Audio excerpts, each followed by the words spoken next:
برادران السلام، السلام علیکم ورحمۃ اللہ تعالی وبرکاتہ۔ الحمد للہ رب العالمین،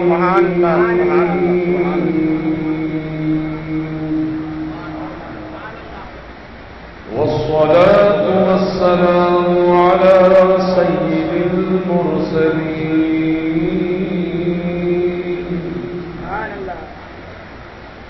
خاتم النبيين، أنيس الغريبين، راحة العاشقين،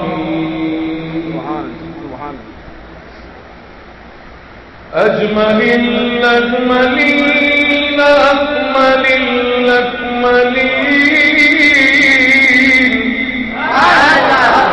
سبحان اللہ، سيد الكونين، وسيلتنا في الدارين، سبحان اللہ، سبحان اللہ، سيدنا ونبينا وحبيبنا وطبيبنا ووكيلنا ورؤوفنا ورقيبنا وكريمنا ومأوانا وملجانا ومولانا محمد وعلى آله الطيبين وأصحابه الكرام أجمعين، وعلى كل من هو محبوب ومرضي لديه صلاة تبقى وتدوم بدوام الملك الحي القيوم. أما بعد، فأعوذ بالله من الشيطان الرجيم. بسم الله الرحمن الرحيم. سبحان الذي أسرى بعبده ليلا من المسجد الحرام إلى المسجد الأقصى الذي باركنا حوله لنريه من آياتنا إنه هو السميع البصير. صدق الله العظيم، وبلغنا رسوله النبي المتين الكريم. خاک طیبہ لگا لوں تجھے آنکھ میں، سبحان اللہ، خاک طیبہ لگا لوں تجھے آنکھ میں، تو نے چومے حبیب خدا کے قدم، تو نے چومے حبیب خدا کے قدم، بن گئی تو حقیقت میں خاک شفا، پڑ گئے تجھ پہ جب مصطفیٰ کے قدم. چاند پر جانے والوں مبارک تمہیں، چاند پر جانے والوں مبارک تمہیں، چاند کی سرزمین پر پہنچنا مگر یہ وہی چاند ہے جس نے معراج میں پہلے چومے حبیب خدا کے قدم. یہ وہی چاند ہے جس نے معراج میں پہلے چومے حبیب خدا کے قدم. ادنو منی کی پیاری نداؤں میں جب، ادنو منی کی پیاری نداؤں میں جب گزرے عرش معلا سے محبوب رب، حکم آیا کہ اے عرش تو بادب، چوم لے آج خیر الورا کے قدم. بادائے توحید کے متوالوں، شمع رسالت کے پروانوں، غوث و خواجہ و رضا کے دیوانوں، شب معراج مصطفیٰ میں مرکز اہل سنت وادی رضا میں حاضر ہونے والوں، بڑی مسرت اور خوشی ہو رہی ہے اس بات کی کہ آج شب معراج کے عنوان پر اس مرکزی رضا جامع مسجد میں مرکزی جلسہ سبحان اللہ سبحان اللہ معراج النبی صلی اللہ علیہ وسلم کانفرنس منعقد ہو رہی ہے۔ ایک تو معراج کی خوشی ہے، دوسرے آپ کے آنے کی یہاں خوشی ہے۔ سبحان اللہ الحمدللہ جس مقصد کے تحت یہ مرکز قائم کیا گیا، آج اس مقصد کی تکمیل پوری ہو رہی ہے۔ سبحان اللہ سبحان اللہ آپ کا اشتیاق، آپ کا جذبہ محبت دیکھ کر بے پناہ خوشیاں حاصل ہو رہی ہیں۔ اب رب تعالیٰ سے اس فقیر کی یہی دعا ہے کہ مولا تعالیٰ اس مرکز اہل سنت کو عاشقان رسول سے ہمیشہ آباد رکھیں۔ یہ مرکز اہل سنت پورے آندھرا پردیش کا مرکز اہل سنت ہے۔ یہاں سے انشاءاللہ دینی ضروریات جو بھی ہوں گی وہ ضروریات حتی الامکان پوری کرنے کی کوشش کی جائے گی۔ یعنی اگر کسی مسجد میں امام کی ضرورت ہے تو امام یہاں سے بھیجا جائے گا، اگر کہیں خطیب کی ضرورت ہے تو خطیب یہاں سے بھیجا جائے گا، اگر کسی کو فتویٰ لینے کی ضرورت ہے تو انشاءاللہ یہاں فتوے کا جواب، استفتاء کا جواب دیا جائے گا۔ اور یہی نہیں بلکہ غریب، محتاج، مسکین، یتیم جو بچے ہوں گے ان کی انشاءاللہ کفالت کی جائے گی، ان کے کھانے پینے پڑھائی کا انتظام کیا جائے گا۔ یہی مقصد ہے مرکز اہل سنت کے قیام کا، کہ مرکز اہل سنت سے وابستہ ہو کر ہم اور آپ کٹر سنی بنے، صحیح العقیدہ سنی بنے۔ اور کٹر سنی آج کے زمانے میں اسی کو کہا جاتا ہے جو مسلک اعلی حضرت پر ثابت قدم ہے۔ مسلک اعلی حضرت ایک کسوٹی کا نام ہے، مسلک اعلی حضرت ایک معیار کا نام ہے۔ اس معیار پر جو پورا اترتا ہے اسی کو ہم سنی صحیح العقیدہ مانتے ہیں۔ جو مسلک اعلی حضرت کو نہیں مانتا ہے تو کہیں نہ کہیں اس کی سنیت میں کمی رہ جائے گی، کہیں نہ کہیں اس کی سنیت میں کمزوری واقع ہوگی۔ اور جس کا ایمان بالکل تر و تازہ ہوگا، جس کا ایمان مستحکم طاقتور ہوگا، یقیناً یہ اسی کا ایمان طاقتور ہوتا ہے جو اعلی حضرت کے مسلک پر ثابت قدم ہو، اور اسی کو اللہ تعالیٰ کے کرم سے ہم سنی صحیح العقیدہ مانتے ہیں۔ تو ہم یہ چاہتے ہیں کہ حیدرآباد میں جو مذبذب قسم کی پالیسی اور صلح کلیت والی پالیسی اپنائی جاتی ہے، انہیں سب کو لے کر چلو، سب اپنے بھائی ہیں، سب کو لے کر چلو، سب اپنے آدمی ہیں، کسی کو ناراض مت کرو، آپ بھی خوش رہیے، آپ بھی خوش رہیے، آپ بھی خوش رہیے۔ کچھ لوگوں کی ایسی، اکثر لوگوں کی پالیسی ایسی ہی ہے، لیکن الحمدللہ مسلک اعلی حضرت کا یہ اصول یہ ہے کہ دشمن احمد پہ شدت کیجیے، دشمن احمد پہ شدت کیجیے، ان ملحدوں سے کیا مروت کیجیے۔ یہاں پر چاپلوسی والی بات نہیں ہوتی ہے، یہاں صلح کلیت والی بات نہیں ہوتی ہے، سب کو لے کر چلو نہیں، بلکہ اسی کو لے کر چلو جو غلام مصطفیٰ ہے، جو غلام غوث اعظم ہے، جو غلام غریب نواز ہے، جو مسلک اعلی حضرت پر ثابت قدم ہے، اسی کو ساتھ لے کر چلتے ہیں۔ تو انشاءاللہ اس کا ساتھ ہے، اور اس کا ساتھ ہونا اور ساتھ چلنا اس کے لیے بڑا مبارک ہوگا اور کامیابی کی ضمانت ہوگا۔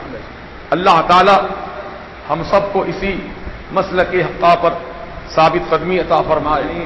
اور عزیزان ملت اسلامیہ، آپ کو یہ بتاتا چلوں کہ مسلک اعلی حضرت یقیناً اس نکھرے ہوئے مذہب کا نام ہے جس میں کوئی دوغلی پالیسی نہیں ہے، جس میں کوئی گنجائش والی بات نہیں ہے، بلکہ جو بات حق ہے وہ حق ہے، اور جو باطل ہے وہ باطل ہے، جو جائز ہے وہ جائز ہے، اور جو ناجائز ہے وہ ناجائز ہے۔ ایسا نہیں ہو سکتا کہ ناجائز کو بھی جائز کہہ دیں اور جائز کو کبھی ناجائز کہہ دیں، ایسا نہیں، بلکہ صبح قیامت تک انشاءاللہ جائز جائز رہے گا اور ناجائز ناجائز رہے گا، حرام رہے گا، حلال رہے گا، کسی کی صورت دیکھ کر فتویٰ نہیں دیا جائے گا، بلکہ قرآن و حدیث کو دیکھ کر فتویٰ لکھا جائے گا۔ یہ معیار اہل سنت و جماعت کا ہوگا انشاءاللہ۔ تو ہم چاہتے ہیں کہ ہمارا سب کا کام ایک ہو، ہم ایک ذہن ہوں، ایک فکر والے بن جائیں۔ اور جتنے حضرات یہاں بیٹھے ہیں، آپ لوگ ماشاءاللہ دینی جذبہ اپنے اندر رکھتے ہیں، اس میں کوئی شک نہیں، آپ کے اندر دینی مزاج بھی بیدار ہے۔ الحمدللہ ہر جمعہ کو آپ لوگ نہ جانے کہاں کہاں سے دور دور سے چلچلاتی ہوئی دھوپ میں دوپہر کے وقت آپ مرکز اہل سنت میں نماز جمعہ ادا کرنے کے لیے آتے ہیں۔ یہ شدت دھوپ کو برداشت کر کے آنا یقیناً یہ اس بات کی سچی دلیل ہے کہ آپ کے دل میں مسلک اعلیٰ حضرت کی محبت ہے، اور آپ اسی مسلک کی حفاظت کی خاطر اسی پر ثابت قدمی کے لیے آپ لوگ یہاں اتنی دور دراز کا سفر کر کے آتے ہیں۔ الحمدللہ بس یہی چاہتا ہے فقیر کہ جو جذبہ اب آپ کے دل میں موجود ہے، محبت رسول کا، عشق مصطفیٰ کا، غلامی اہل بیت کا، غلامی غوث اعظم کا، یہ جذبہ ہمیشہ سلامت رہے، اس جذبے میں کبھی کمی نہ آنے پائے، اس جذبے میں کبھی کوتاہی نہ ہونے پائے، یہ جذبہ ہمیشہ جوان رہے، ہمیشہ یہ جذبے میں اضافہ ہوتا رہے، تو انشاءاللہ آپ خود محسوس کریں گے کہ ہم کتنے مطمئن ہیں۔ الحمدللہ اس کا دل خدا کی قسم مطمئن نہیں رہتا ہے جو ڈاواں ڈول ہوتا ہے، جو ادھر بھی ادھر بھی دونوں طرف اپنا مقصد پورا کرتا ہے۔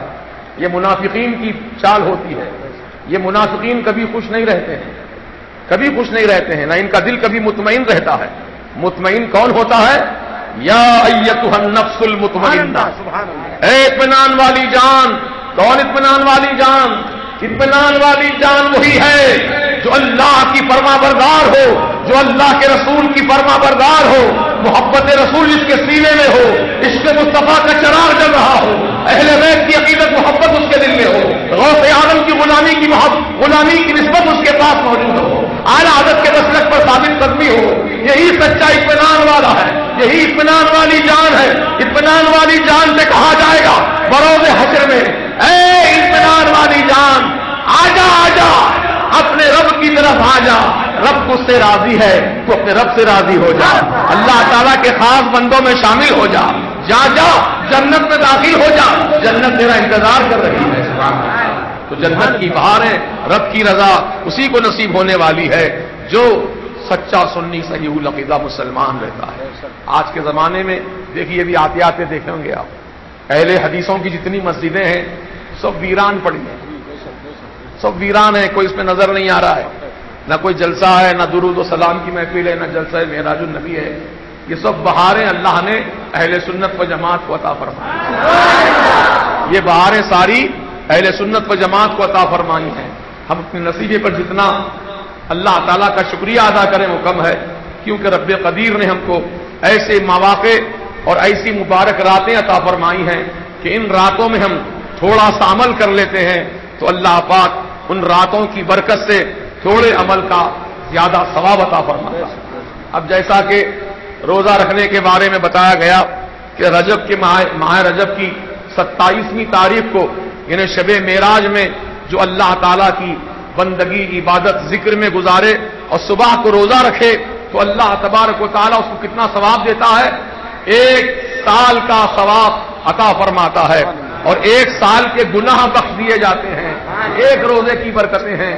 تو اللہ تبارک و تعالیٰ نے کیسی کیسی نعمتیں امت محمدیہ کو عطا فرمائی ہیں کہ تھوڑی سی محنت کر لو اور زیادہ ثواب کا ذخیرہ جمع کر لو، تاکہ مرنے کے بعد یہ ثواب کا ذخیرہ تمہارے کام آ جائے۔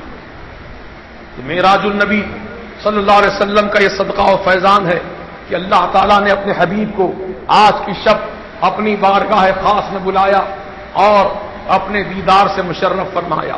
میرے سرکار فرماتے ہیں رأیت ربی فی احسن صورہ، میں نے اپنے پروردگار کو بہترین صورت میں دیکھا، خوبصورت دیکھا۔ اب خوبصورت کیسے دیکھا؟ وہ اللہ جیسی شان والا ہے، اللہ تعالیٰ جیسی شان والا ہے ویسے دیکھا، یعنی آپ کی ہماری شکل نہیں ہے اللہ تعالیٰ کی، ہماری آپ کی شکل اور ہے، اللہ تعالیٰ کا نور اور ہے۔ تو اللہ تعالیٰ کے نور کو رسول پاک علیہ السلام نے حالت بیداری میں اپنے سر کی آنکھوں سے دیکھا اور اس شان سے دیکھا ما زاغ البصر وما طغى، نہ پلکیں جھپکیں نہ ادھر ادھر دیکھا، سیدھے رب کا جلوہ دیکھا۔ ایک موسیٰ کلیم اللہ علیہ السلام ہیں جنہوں نے دنیا میں رہ کر کے اللہ تعالیٰ کا جلوہ دیکھنے کی خواہش کی تھی. ربی ارینی انظر الیک، اے میرے پروردگار میں تجھے دیکھنا چاہتا ہوں، تو اپنا جلوہ دکھا دے. تو رب کا ارشاد ہوا لن ترانی، ہرگز نہیں دیکھ سکتے مجھے، تم ہرگز نہیں دیکھ سکتے موسیٰ. لیکن موسیٰ علیہ السلام کا اصرار بڑھتا گیا، ادھر انکار ہوتا رہا، ادھر اصرار بڑھتا گیا، یہاں تک کہ رب تعالیٰ نے ارشاد فرمایا ٹھیک ہے اے موسیٰ، جب تم دیکھنے کی اتنی تمنا کر رہے ہو تم ڈائریکٹ نہیں دکھائیں گے، انڈائریکٹ دکھائیں گے. سبحان اللہ سبحان اللہ سبحان اللہ. ڈائریکٹ نہیں دکھائیں گے، انڈائریکٹ دکھائیں گے. مولا تو جیسے دکھانا چاہے دکھا، میں دیکھنا چاہتا ہوں. سبحان اللہ. رب نے فرمایا فلما تجلى ربه للجبل سبحان اللہ سبحان اللہ. جعله دكا وخر موسى صعقا. جب موسیٰ کے پروردگار نے فلما تجلی ربہ، اس موسیٰ کے رب نے اپنی صفت ربوبیت کی تھوڑی سی تجلی کوہ طور پہاڑ پر ڈالی. اور موسیٰ علیہ السلام سے رب نے کہہ دیا تھا موسیٰ پہاڑ پر نظریں جماؤ. کہاں دیکھنا؟ پہاڑ کو میں اپنی جلوہ گاہ بناؤں گا، پہاڑ پر نظریں جماؤ، تجلی پہاڑ پر ڈالوں گا، دیکھ لینا تجلی. تو تجلی کتنی تھی؟ سوئی کا وہ ناکا جس میں دھاگا پرویا جاتا ہے، اس سوراخ کو 1 کروڑ حصوں میں ڈیوائڈ کیا جائے، چھوٹے سے سوراخ کو 1 کروڑ حصوں میں ڈیوائڈ کیا جائے تو ایک حصہ کتنا ہوگا اندازہ کریے آپ. اس سے بھی کم تجلی تھی وہ جو موسیٰ کلیم اللہ کو دکھانے کے خاطر اللہ نے کوہ طور پر ڈالی تھی. تو کوہ طور پر جیسے ہی تجلی پڑی رب کی تو اللہ تعالیٰ کی رب کی صفت ربوبیت کی تجلی سے کوہ طور جل کے سرما بن گیا اور موسیٰ علیہ السلام بے ہوش ہو کر زمین پر تشریف لے آئے. وہ تجلی برداشت نہ کر سکے. صفت کی تجلی اور ہے، ذات کا جلوہ اور ہے. تو مصطفیٰ جان رحمت صلی اللہ تعالی علیہ وسلم کو اللہ تعالیٰ نے شب معراج میں صفت کا جلوہ نہیں دکھایا بلکہ اپنی ذات و صفات کا جلوہ دکھایا. ایسے دکھایا اور اتنا قریب کر کے دکھایا. اللہ اکبر. رب تعالیٰ قرآن کریم میں فرماتا ہے فَكَانَ قَابَ قَوْسَيْنِ أَوْ أَدْنَىٰ، 2 کمانیں جیسے آپس میں ملتی ہیں. یہ دیکھیے یہ 2 کمانوں کا سینٹر یہاں ہے، یہ 2 کمانیں جیسے آپس میں مل رہی ہیں ایسے رب تعالیٰ سے قریب ہو گئے مصطفیٰ پیارے. اور اللہ فرماتا ہے او ادنا، اس سے ہی زیادہ اور قریب ہو گئے. اب کتنے قریب ہوئے وہ قریب ہونے والے مصطفیٰ جانتے ہیں، قریب کرنے والا رب جانتا ہے. اور قریب کر کے کیا کیا؟ فَأَوْحَىٰ إِلَىٰ عَبْدِهِ مَا أَوْحَىٰ، جو اپنے بندہ خاص کو وہی کرنی تھی وہی کی. جو راز کی باتیں بتانی تھی بتائیں. چنانچہ حدیث پاک ہے کہ آسمانوں میں کچھ شور مچا، کچھ آوازیں آ رہی تھیں. تو پوچھا گیا یہ آوازیں کیسی ہیں؟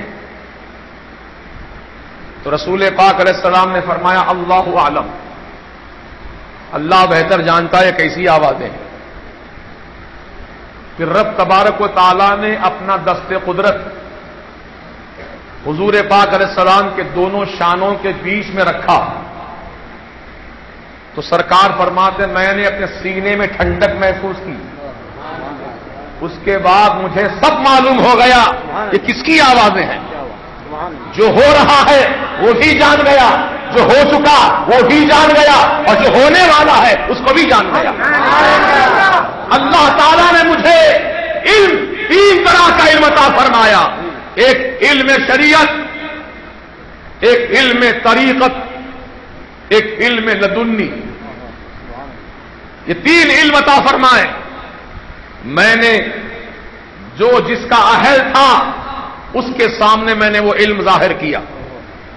ہم امتی اس بات کے اہل تھے کہ ظاہری علم کو ہم سنبھال سکیں، ظاہری علم سمجھ سکیں، تو اللہ کے رسول نے شریعت کا علم بتا دیا اپنی امت کو، اور صحابہ میں سے کسی کسی کو علم طریقت بتایا، باطنی علم سکھایا صحابہ کرام کو. اس میں ایک سرکار مولا علی کی ذات ہے، اور ایک سیدنا ابو ہریرہ رضی اللہ عنہ کی ذات ہے. چنانچہ سیدنا ابو ہریرہ رضی اللہ عنہ فرماتے ہیں کہ حضور پاک سے میں نے جو دوسرا علم حاصل کیا طریقت کا، اگر اس علم کا میں تھوڑا سا بھی حصہ تم پر ظاہر کر دوں تو تم مجھے زندہ نہیں چھوڑو گے، بلکہ میرا گلا کاٹ ڈالو گے، میرا سر جدا کر دو گے میرے جسم سے. وہ علم ایسا علم ہے کہ تم برداشت نہیں کر پاؤ گے. تھوڑا سا علم جب ہم برداشت نہیں کر سکتے ہیں تو پورا علم کیسے برداشت کریں گے؟ پھر علم لدنی، اس کا معاملہ تو کچھ اور ہی نرالا ہے. اللہ تعالیٰ نے ہر طرح کا علم اپنے حبیب کو عطا فرما دیا. اسی لیے اعلیٰ حضرت فرماتے ہیں اور کوئی غیب کیا تم سے نہا ہو بھلا، جب نہ خدا ہی چھپا تم پہ کروڑوں ضرور. رسول اعظم صلی اللہ علیہ وسلم کو رب تعالیٰ نے معراج میں اپنے قرب خاص میں بلا کر تحفے عطا کیے. ایک تو تحفہ دیا عرش عظیم کا خزانہ. کیا دیا؟ عرش عظیم کا خزانہ دیا اپنے حبیب کو. وہ کیا ہے خزانہ؟ سورہ بقرہ کی جو آخری آیتیں ہیں، آمن الرسول سے لے کر فانصرنا علی القوم الکافرین تک، یہ آیات قرآنیہ، یہ عرش عظیم کا خزانہ ہے جو اللہ تعالیٰ نے اپنے حبیب کے ذریعے سے امت کو عطا کیا گیا، سرکار کی امت کو عطا کیا گیا. اب یہ خزانہ کوئی معمولی خزانہ نہیں ہے. اگر آپ کو آصف ستا رہا ہے، آپ کو کوئی جن ستا رہا ہے، کوئی شیطان ستا رہا ہے، یا جادو ٹونے کے اثرات سے آپ پاگل ہو گئے ہیں، تو آپ ہرگز مایوس نہ ہوں، بلکہ سورہ بقرہ کی آخری آیتیں 7 مرتبہ پڑھ کر دم کر لیجئے، پانی پر پھونک کر پی لیجئے. انشاءاللہ عرش عظیم کا خزانہ ایسا باکمال خزانہ ہے کہ سکون و راحت مل جائے گی. سکون بھی ملے گا، راحت و رحمت بھی ملے گی، کیونکہ اللہ کا خزانہ ہے جو اللہ تعالیٰ نے اپنے حبیب کے ذریعے سے اپنے بندوں کو عطا فرمایا ہے. آپ پریشان نہ ہو. جس گھر میں جن بھوت پلید ہوں اس گھر میں بھی آپ 7 مرتبہ بلند آواز سے سورہ بقرہ کی آخری آیتیں پڑھ لیجئے اور 7 مرتبہ اذان کہہ لیجئے. انشاءاللہ گھر سے بلیات دفع ہو جائیں گے. آزما کر دیکھ لیجئے اور اس سے فیض حاصل کیجئے. یہ سب میں تجربے کی باتیں آپ کے سامنے بیان کرتا ہوں تاکہ آپ سب بھی فیض اٹھانے والے بنیں، ہے نا. کیونکہ ہمارے بزرگوں نے ہم کو سکھایا ہے تو ہماری تمنا یہ ہوتی ہے کہ ہم بھی اپنے تمام سنی بھائیوں کو اچھی چیزیں سکھائیں تاکہ یہ بھی فیض حاصل کریں.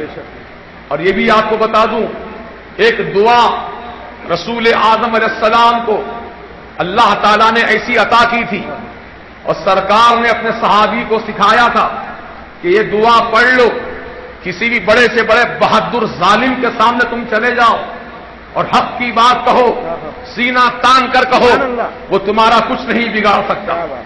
چنانچہ سرکار مدینہ علیہ السلام کے ایک مقدس صحابی ایک ظالم بادشاہ کے پاس چلے گئے دین کا پیغام پہنچانے کے لیے. سینہ تان کر کہا مان لے خدا کا پیغام، رسول کا پیغام، تو فلاح پا جائے گا. تو بادشاہ کو بڑا غصہ آیا. اس نے کہا سولی پر لٹکانے کی تیاری کرو، دھجیاں اڑا دو اس کی، میرے سامنے اتنی جرت کے ساتھ دین کی دعوت پیش کر رہا ہے. وہ صحابی رسول نے مسکرا کر کہا او بادشاہ، تو میرا بال بھی کا نہیں کر سکتا، کیونکہ میرے آقا نے مجھ کو کیسی دعا سکھا دی ہے کہ کوئی ظالم مجھ پر ظلم کر ہی نہیں سکتا ہے. کوئی ظالم چاہے کتنا ہی بڑا ہو، جلاد ہو، کتنا ہی بڑا ہو، سخت دل ہو، یہ دعا پڑھ لینے والے پر کوئی ظالم ظلم نہیں کر سکتا. وہ دعا میرے سرکار مفتی اعظم نے غلاموں کو سکھائی ہے. وہ دعا یہ فقیر چاہتا ہے کہ آپ کو بھی سکھا دو. اس کے لیے آپ کو کچھ قربانی دینی پڑے گی. جب میں آپ کو بلاؤں تب آنا ہوگا اور بڑی تعداد میں آؤ، تاکہ بڑی تعداد میں آئیں گے آپ تو انشاءاللہ زیادہ فیض پائیں گے۔ ابھی جو لوگ موبائل سے فون تقریر ریکارڈ کر رہے ہیں، میں دعا پڑھ دیتا ہوں، ریکارڈ کر لیجیے۔ یہ دعا آپ 3 مرتبہ صبح اور 3 مرتبہ شام پڑھ لیں۔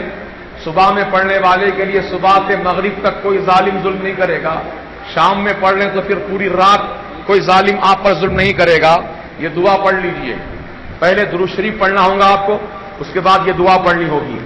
بسم اللہ الرحمن الرحیم، بسم اللہ علی نفسی، بسم اللہ علی دینی، بسم اللہ علی اہلی و مالی و ولدی، بسم اللہ علی ما اعطانی، بسم اللہ علی جمیع اہل سنتی، اللہ ربی لا اشرک بہ شیئا، اللہ اکبر اللہ اکبر اللہ اکبر واعز واجل واعظم مما اخاف واحذر عز جارك وجل ثناؤك ولا اله غيرك اللهم انی اعوذ بک من شر نفسی ومن شر کل شیطان مرید ومن شر کل جبار عنید فإن تولوا فقل حسبی اللہ لا الہ الا هو علیہ توکلت وهو رب العرش العظیم ان ولی اللہ الذی نزل الکتاب وهو یتولی الصالحین۔ اب جو ریکارڈ کر لیے ہیں وہ اپنے طور پر یاد کر لیں سن سن کر، اور جو ریکارڈ نہیں کر سکیں یہاں آئیں، اتوار کی محفل میں آئیں، جمعرات کی محفل میں آئیں، انشاءاللہ ان کو اتوار اور جمعرات کی محفل قادریہ میں یہ یاد دلائی جائے گی دعا۔ آئیں گے انشاءاللہ۔ ہر جمعرات کو نماز عشاء کے بعد آپ کو آنا ہے، یا نماز عشاء یہیں پڑھ لیجئے، 8:45 بجے نماز عشاء، نماز کے ساتھ ہی انشاءاللہ ختم قادریہ شریف کی محفل ہوتی ہے۔ ختم قادریہ شریف کی محفل کے بعد انشاءاللہ یہ دعا آپ کو تھوڑی تھوڑی کر کے سکھائی جائے گی۔ آپ لوگ آئیے میاں، فقیر کے پاس جو بزرگوں کے دیے ہوئے خزانے ہیں، میں چاہتا ہوں خزانے آپ کو دے دوں۔ اب میری زندگی کا کیا بھروسہ، کیونکہ دن بدن میری طبیعت مائل و انحطاط ہے۔ جو وقت مل گیا غنیمت جانو، بزرگوں کے خزینے جو سینے میں مدفن ہیں اس کو آپ حاصل کر لو، تاکہ کوئی بندہ یہ نہ کہہ سکے کہ مولانا مرکز نے بلائے لیکن ہم کو کچھ نہیں سکھائے۔ سکھانے کے لیے میں بے چین ہوں، بتانا چاہتا ہوں، سب کچھ دینا چاہتا ہوں، لینے والے چاہیے، لینے والے چاہیے۔ آپ پابندی کے ساتھ آئیے، اور جتنی بڑی تعداد میں آج آئے ہیں اتنی ہی بڑی تعداد میں آئیے۔ ایسا نہیں کہ چند گنتی کے لوگ آ رہے ہیں باقی سب لوگ بھول جا رہے ہیں، ایسا نہیں، بلکہ جتنی بڑی تعداد آج موجود ہے اتنی ہی بڑی تعداد میں آئیے۔ چند ہفتے پابندی سے آئیے، انشاءاللہ یہ دعا بھی پڑھا دوں گا، اور ایک ایسی دعا پڑھاؤں گا جو 7 چیزوں سے محفوظ ہو جائیں گے: جلنے سے، ڈوبنے سے، سانپ کے کاٹنے سے، ظالم بادشاہ کے ظلم سے، چوری چکاری سے، تمہارے مال کی حفاظت، یہ ساری چیزیں تم کو ہو جائیں گی انشاءاللہ۔ وہ دعا بھی تم کو میں سکھا دوں گا انشاءاللہ۔ سیکھیں گے؟ لوگ بارڈ لگاتے ہیں سیکورٹی مال کی حفاظت کے لیے، لیکن یہ قدرتی سیکورٹی ایسی ہے 3 مرتبہ پڑھ لو بس، ہر چیز جو ہے سیکورٹی میں ہو جائے گی، سمجھ گئے؟ جان، مال، عزت، آبرو، مال، دولت سب سیکورٹی میں ہو جائیں گے، اور کیا چاہیے آپ؟ اور وہ دعا جو پہلے میں نے پڑھ کے بتائی آپ کو، وہ دعا پڑھ لینے سے کوئی بڑے سے بڑا ظالم، لچا، لفنگا، پہلوان، دادا، کیا بولتے، روڑی، کوئی بھی ہو اپنے وقت کا، کوئی آپ کا بال بیکا نہیں کر سکتا، بال بیکا نہیں کر سکتا، قسم خدا کی نہیں کر سکتا، یہ مجرب بات ہے، تجربے کی بات بتا رہا ہوں میں۔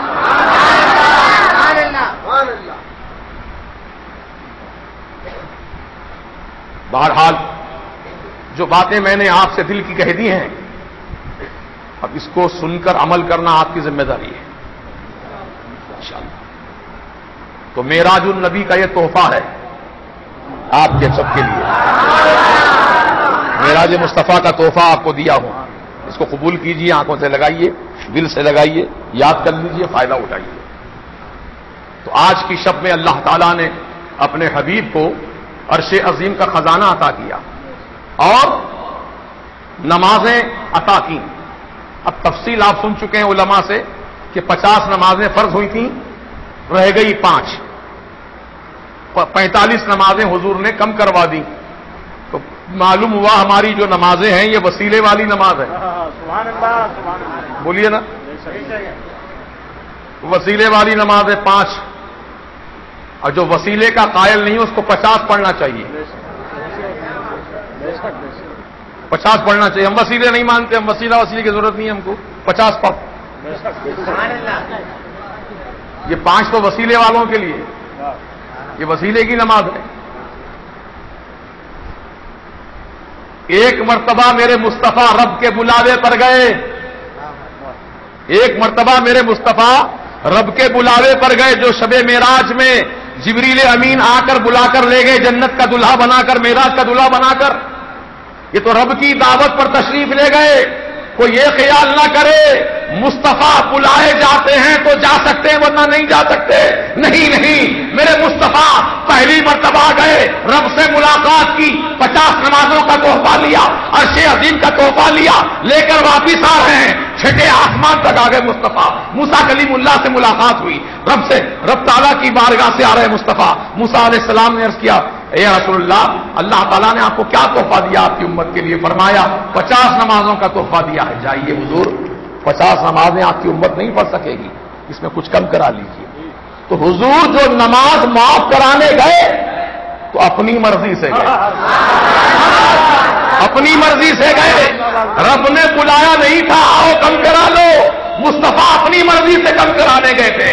تو معلوم یہ ہوا مصطفیٰ پیارے کو رب کی بارگاہ میں ایسی رسائی حاصل ہے، وہ جب چاہے جا سکتے ہیں، جب چاہے آ سکتے ہیں۔ یہ دونوں عالم بھی انہی کے ہیں۔ ایک نور سے ملنے نور چلا، ایک نور سے ملنے نور چلا، ایک جل اللہ ایک صلی اللہ۔ حضور پاک علیہ الصلوۃ والتسلیم کی معراج میں جو نمازوں کا تحفہ دیا گیا، مسلمانوں یہ تحفے کی قدر کرنا ہمارا فرض ہے۔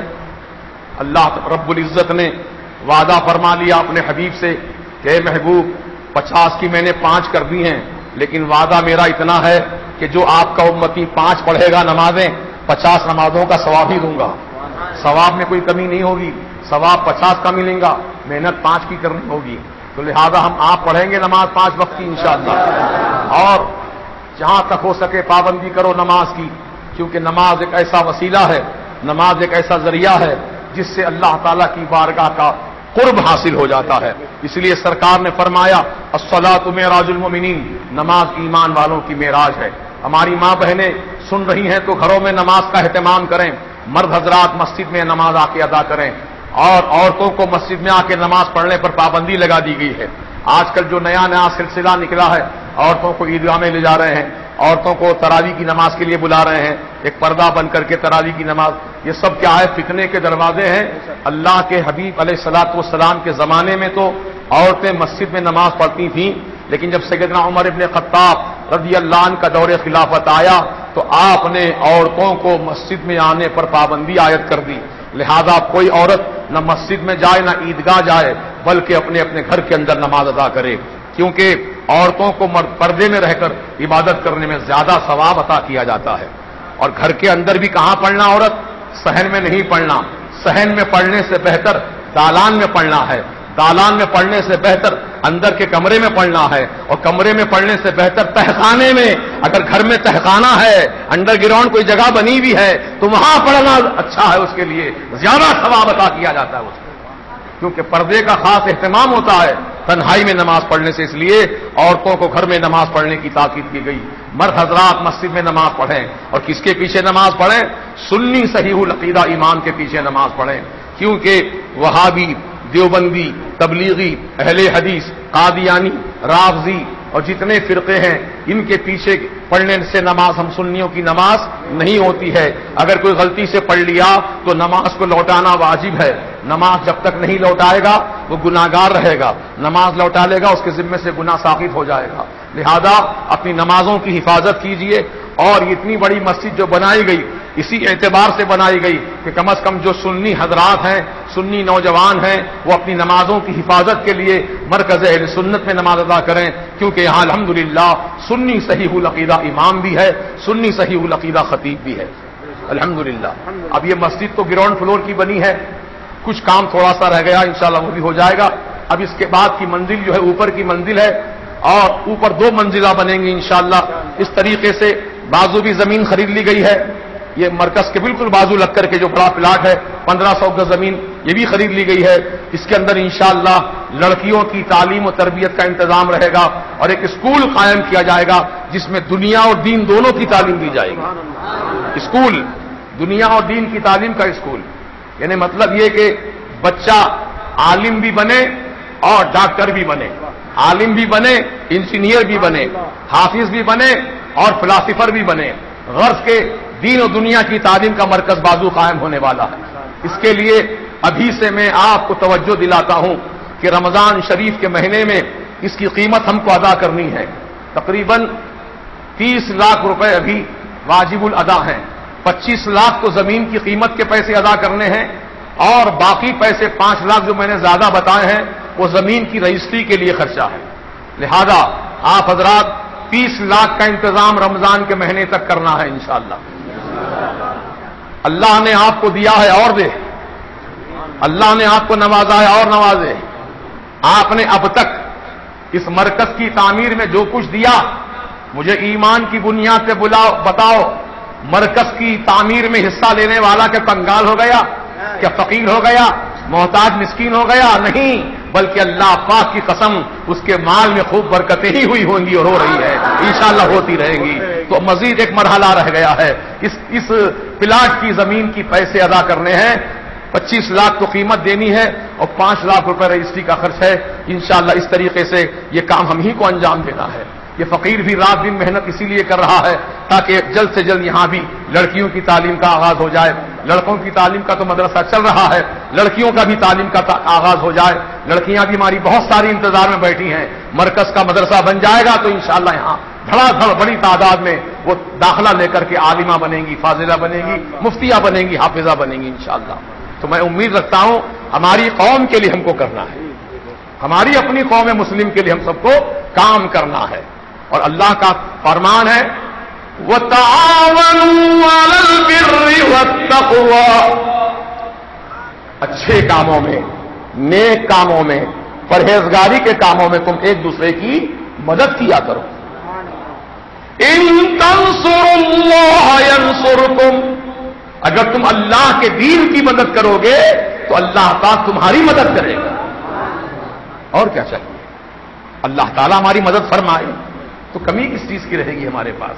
بس شرط یہ ہے کہ پہلے ہم دین کے مددگار بنے, اسلام کے مددگار بنے, مسجدوں کے خدمتگار بنے, مدرسوں کی مدد کرنے والے بنے. انشاءاللہ یہی تو دین کی خدمت ہے کہ دین کی جو خدمت کریں گے اللہ تعالیٰ ان کی غیب سے مدد فرمائے گا. دیکھیے زمانہ لاکھ مخالف ہوتا ہے, یہ کام نہ ہوتا تو اچھا تھا, یہ مسجد نہ بنتی تو اچھا تھا, یہ مدرسہ نہ قائم ہوتا تو اچھا تھا. کچھ لوگوں کی تمنائیں ہیں ایسی, لیکن اللہ تعالیٰ جو چاہتا ہے وہ پورا ہوتا ہے, تمہارے چاہنے سے کچھ نہیں ہوتا ہے. وما تشاءون الا ان یشاء اللہ, تمہارے چاہنے سے پہلے اللہ چاہتا ہے اور اللہ کا جو چاہا ہوتا وہی پورا ہوتا ہے. تو لہذا ہم اللہ کی ذات پہ بھروسہ رکھ کر قدم آگے بڑھائے ہیں, اور اللہ پاک ہماری لاج رکھا ہے اور آئندہ بھی رکھے گا. اور یہ کام چل رہا ہے, چلتا رہے گا. جب سے مرکز کا کام شروع ہوا رکا نہیں ہے کام, آج تک جاری ہے. ابھی فرش کا کام تھوڑا سا رہ گیا ہے, انشاءاللہ 1-2 دن میں وہی پورا ہو جائے گا. جیسے ہی یہ کام پورا ہو جائے گا انشاءاللہ پھر ہم اور جو بھی کام باقی رہ گئے ہیں یہاں پر وہ کام پورے کیے جائیں گے. ابھی کچھ گالوں میں پنکھے لگنا ہے, پنکھے بھی لگ جائیں گے. جو حضرات اپنے مرحومین کے ثواب کے لیے, دیکھیے آپ 1 2 3 4, ابھی 4 گالے ایسے بڑے بڑے جو گالے ہیں 4 گالوں میں 4 پنکھے, یعنی مطلب کتنے ہو گئے 4 چوک 16, 16 کا 20 پنکھوں کا حساب رکھیے. 20 پنکھوں کی بھی ضرورت ہے گراؤنڈ فلور کے لیے. آپ حضرات ماشاءاللہ اتنی بڑی تعداد میں یہاں بیٹھے ہیں. آپ لوگوں کو میں پیغام پہنچا رہا ہوں کہ 20 اللہ کے نیک بندے کھڑے ہو کر اعلان کر دیں کہ ہم پنکھے انتظام کر دیں گے انشاءاللہ. 20 آدمی ایک ایک پنکھا, 20 آدمی کی طرف سے ایک پنکھا ماشاءاللہ. یہ ہمارے احمد میاں, اللہ جزائے خیر دے میرے نوجوان دوستوں. اللہ پاک ہر معاملے میں سب سے پہلے آگے بڑھ کر حصہ لیا ہے بندہ یہ. اللہ پاک ہر معاملے میں ان کو کامیابی عطا فرما, ان کی والدہ کو صحت و عافیت تندرستی عطا فرما, اور ان کے تمام کاروبار میں برکتیں ترقیاں عطا فرما. یہ ہمارے عبدالسمیع غوری ہیں, یہ بھی ماشاءاللہ 5 پنکھے دے رہے ہیں انشاءاللہ. آپ کیا نام؟ عبد القدیر رضا, 1 پنکھا. 3 پنکھے. کیا نام؟ مکرم رضا. مکرم رضا انشاءاللہ 3 پنکھے. آپ 1 پنکھا. نام بولو. صادق رضا. پیچھے جو کھڑے ہیں ذرا نام بتائیے. عامر 1 پنکھا. اور بھائی محمد آصف کتنا؟ 1 پنکھا. چلیے 1 پنکھا آپ کا. کیا نام ہے آپ کا؟ سید وقار الدین ماشاءاللہ. کیا نام آپ کا؟ محمد عبد الباری صاحب 3 پنکھے ماشاءاللہ جزائے خیر دے. ذوالفقار رضا 1 پنکھا. صادق رضا 1 پنکھا. محمد رضا 1 پنکھا. تحسین میاں کیا نام ہے آپ کا؟ نصیر الدین. عبد الکلیم صاحب. عبد الکلیم صاحب 1 پنکھا. ہو گئے سب پورے ماشاءاللہ. 1 پنکھا ہمارے حسین میاں ماشاءاللہ. اللہ جزائے خیر دے. اللہ پاک آپ سب کے کمائی میں خوب برکتیں عطا فرمائے. مجھے یقیناً آپ پر مجھے بڑا ناز ہے. میں آپ سب سنی بھائیوں نوجوانوں پر بہت ناز کرتا ہوں میں, کیونکہ آپ لوگوں نے کبھی میری دعوت کو رد نہیں کیا. انشاءاللہ آپ میری دعوت کو رد نہیں کیے ہیں. انشاءاللہ روز حشر میں بھی جب رسول پاک علیہ السلام ہم کو بلائیں گے کہ چلو دیوانوں چلو, جنت کی بہاریں تمہارا انتظار کر رہی ہیں. تم اللہ کے گھر کو مسلیوں کو تم نے ٹھنڈک پہنچائی, آؤ اللہ آج تم کو جنت میں ٹھنڈی باغات عطا فرما رہا ہے. سبحان اللہ. تو بہرحال یہ محنت رائے گا نہیں جائے گی بھائی. اللہ تعالیٰ کو خود جزائے خیر دے. اور کون ہے ادھر؟ نام بولیے.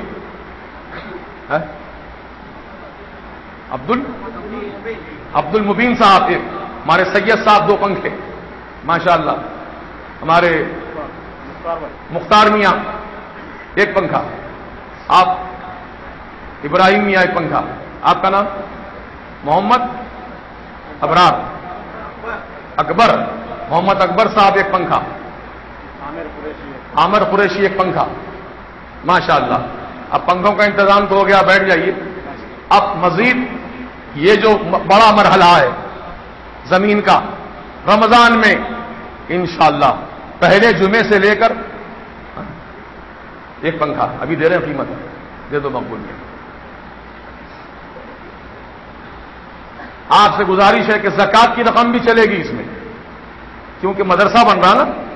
یہ مدرسے کے اندر زکات کی رقم چل سکتی ہے. انہیں ہیلہ شرعی کر کے وہ رقم ہم مدرسے کی تعمیر میں, مدرسے کی زمین میں لگائیں گے. مسجد میں زکات نہیں لگ سکتی, مسجد میں چندہ ہی دینا ہوگا آپ کو, لیکن مدرسے کے لیے زکات صدقہ فطر آپ دے سکتے ہیں. لہذا آپ کے گھروں میں جو زکات نکلے گی, آپ کے رشتہ داروں میں جو زکات نکلے گی, آپ کے ملنے جلنے والوں میں جو زکات نکلے گی, اس زکات میں غریبوں کو بھی دو, فقیروں کو بھی دو, محتاجوں کو بھی دو, اپنے رشتہ داروں کو بھی دو, اور ایک حصہ مرکز اہل سنت کو بھی دو. میں یہ نہیں کہتا پوری رقم لا کے یہاں پہنچا دو, دوسروں کو محروم کر دو, یہ میرا نہیں کہنا ہے. اپنے رشتہ داروں کا پہلا حق ہے, جو غریب مسلمان ہیں ان کو پہلا دو, کہ اس کے بعد جو رقم ملتی ہے ایک بڑی رقم لا کر مرکز اہل سنت کے لیے جمع کرا دیجیے. انشاءاللہ مجھ فقیر کی جیسے آج آپ نے لاج رکھی ہے, بات مانی ہے, انشاءاللہ رمضان شریف میں بھی آپ میری بات پر عمل کریں گے انشاءاللہ. اللہ تعالیٰ آپ سب کو جزائے خیر دے. اور ابھی آج جو ہے جلسہ معراج النبی میں آپ نے ماشاءاللہ علماء کرام کی نورانی بیانات سنے, بالخصوص ہمارے مہمان عالم دین عطائے خواجہ ہند حضرت علامہ مولانا مفتی انوار احمد صاحب قبلہ مدظ اللہ نورانی کا نورانی خطاب آپ نے سماعت کیا. میں محروم رہا سننے سے, کیونکہ میں 2 جگہوں پر اور مدعو تھا تقریر کر کے یہاں آنے تک حضرت کی تقریر ختم ہو چکی تھی. بہرحال آپ نے سن لیا, ہو سکتا ہے ریکارڈ بھی کیا گیا ہوگا, میں ریکارڈ ہی سن لوں گا حضرت کی تقریر کا. بس آپ سے اتنی گزارش ہے کہ جیسے آج بڑی تعداد میں آپ لوگ مرکز اہل سنت میں جمع ہوئے ہیں, ایسے ہی بڑی تمام راتیں جتنی ہوں گی, آنے والی اب رات کون سی ہے؟ شب برات. شب برات میں عالمی سطح پر, پوری دنیا کے ورلڈ لیول پر جو محدث کبیر مانے جاتے ہیں, علامہ مولانا الشاہ مفتی محدث کبیر ضیاء المصطفیٰ صاحب امجدی شہزادہ صدر الشریعہ, وہ تشریف لانے والے ہیں. اور دھواں دھار جلسہ ہوگا انشاءاللہ. اور دارالعلوم فیض رضا میں جو بچے حافظ قرآن بن چکے ہیں معین آباد میں, ان بچوں کی دستار بندی بھی یہاں پر ہوگی شب برات میں. تو آپ لوگ آج جتنی تعداد میں آئے ہیں, ہر آدمی اپنے ساتھ کم از کم 2 دوستوں کو ساتھ لے کر آئے, تو انشاءاللہ جگہ بس نہیں ہوگی. چھت پہ کھڑے رہنا پڑے گا, باہر اطراف میں کھڑے رہنا پڑے گا. ابھی بھی ماشاءاللہ مسجد پوری بھر چکی ہے, تھوڑی سی جگہ باقی ہے. اللہ تعالیٰ آپ سب کو اجر عظیم عطا فرمائے. تو آپ حضرات 2 چیزیں ذہن میں رکھنا ہے, ایک شب برات میں آپ کو آنا ہے یہاں پر, اور دوسرے رمضان میں زکوٰۃ جمع کرنا ہے انشاءاللہ جتنی ہو سکے. اللہ تعالیٰ انتظام فرمانے والا ہے, کوشش کرنا اپنا کام ہے, پورا کرنا اللہ پاک کا کام ہے. تو میں امید رکھتا ہوں کہ آپ لوگ اس جانب ضرور توجہ فرمائیں گے اور مرکز اہل سنت کا کام آگے بڑھائیں گے. تو آپ کل جو روزہ رکھنے والے حضرات ہیں, وہ کتنے لوگ روزہ رکھنے والے ہیں؟ ذرا ہاتھ اٹھائیے. ماشاءاللہ, ہاتھ نیچے کر لیجیے, جزاکم اللہ. تو یہاں پر مرکز میں عام لنگر کا اہتمام نہیں کیا گیا آج, کیونکہ وقت کم تھا, تیاری نہیں ہو سکی. صرف روزہ داروں کے لیے, روزہ رکھنے والوں کے لیے سحری کا انتظام کیا گیا ہے. تو جو حضرات سحری کھانا چاہتے ہوں, آپ سحری کے وقت کا تھوڑا انتظار کر لیں, کیونکہ 2:10 تو ہو چکے ہیں. سلام وغیرہ پڑھنے تک اور 10-15 منٹ ہو جائیں گے. اس کے بعد آپ جو روزہ رکھنے والے لوگ ہیں وہ سحری کھا کر کے یہاں سے تشریف لے جائیں, یا پھر سحری تک آپ یہیں پر بیٹھیں, نماز فجر ادا کر کے جائیں, جیسے آپ کی مرضی و سہولت ہو. اب جلسہ انشاءاللہ ہمارا اختتامی مراحل میں پہنچ رہا ہے.